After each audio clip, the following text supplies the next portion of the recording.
Iti DAMAG PULISYA, 2.1 million pesos agatad ti shabu nakumpiskar babaen iti search warrant operation ti City Drug Enforcement Unit Tuguegarao City Component Police Station iti Barangay Sentro 5, Tuguegarao City, Cagayan. Nagamag na alias JJ, 42 anyos a residente ti nasaumet laeng a lugar, kalpasan ang nasarakan iti pagtaengan daytoy ti mapapati a shabu pasado alas 9 idi rabii. Kabayatan ti nakasukimat ti pagtaengan ti suspect nakumpiskar pay ti dua self-sealing plastic bags anaglaw iti may pagarup a shabu nga agdagsen iti agarup 3 gasot a gramo ken adaan iti standard drug price at 2,040,000 pesos.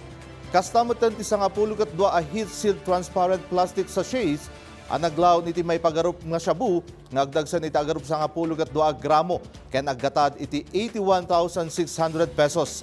Karaman pay ang nakumpiskar ti daduma drug paraphernalia, digital weighing scale, sling bag, vape carton boxes ken daduma pay. Manamnama sumangot ti suspect iti kaso apan naglabsing iti Comprehensive Dangerous Drugs Act of 2002.